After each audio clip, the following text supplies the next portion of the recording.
You can forget canned chili. I'm going to show you how to make a real chili hot dog from scratch. To make this quick and easy, I'm using a mini food processor to chop up about 2/3 cup of sweet onions for the chili. I also made a little extra for topping the hot dog later. Then I microplane 3 cloves of garlic. Next, I'm browning 1.5 pounds of 80/20 ground beef. As the beef browns, start breaking it apart into really small pieces so the chili has that classic chili dog texture. Then I add in my 2/3 cup of chopped onions.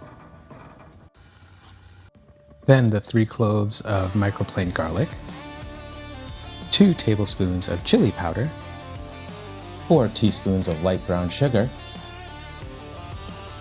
1 teaspoon of cumin, 1/2 teaspoon of celery salt, then a pinch of cayenne, 1 tablespoon of Worcestershire sauce, 1 tablespoon of yellow mustard, then a little salt and pepper to taste.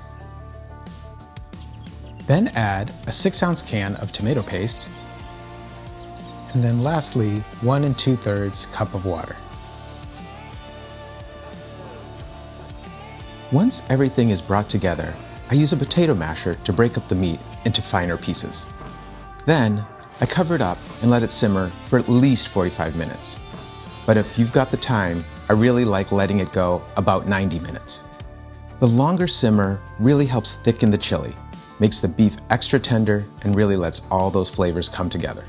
And for chili dogs, I like keeping this beanless. It gives you that smooth, meaty diner-style texture that stays right on the hot dog. And if your chili gets a little too thick, just add a splash of water or beef broth to loosen it back up. And if you want it thicker, let it simmer uncovered for a few more minutes until it reduces down to the consistency you like. Next up, I'm using Nathan's hot dogs and steaming them for about 4 minutes total. I set a 3-minute timer, then throw the buns in during the last minute so everything finishes together. You can definitely grill your hot dogs if you want, but I really like steaming them because it gives them that classic taste and texture with the warm steamed bun. It's the type of hot dog I grew up eating on the East Coast as a kid.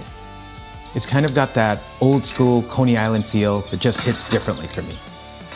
Another practical reason I really like steaming these hot dogs is how fast it is. In about 4 minutes, you can cook them fresh to order so everybody gets a nice hot chili dog and soft steamed bun instead of one that's been sitting around. So let's assemble. And now comes the best part, loading these up with that homemade chili. And once you make it from scratch like this, it's really hard to go back to the canned stuff. And truthfully, it's not difficult to make at all. Most of the work is really just letting it simmer low and slow so all those flavors come together. And that texture is exactly what you want for a chili dog. Thick enough to stay on the dog, but still nice and saucy. After that, you can customize however you want. If you like cheese, I recommend grated, sharp cheddar cheese. Putting the cheese right over the chili melts everything together. And some people like the mustard, and some people don't. I need raw onions on my chili dog. You can use white, sweet, or red onions. That's really up to you. And if you want a little heat, I also made some pickled jalapeños from the peppers growing in my hydroponic Dutch bucket system.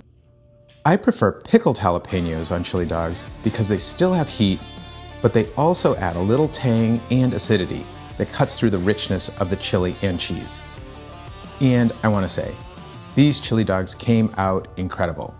I want to thank everyone for watching, and I'll see you on the next one.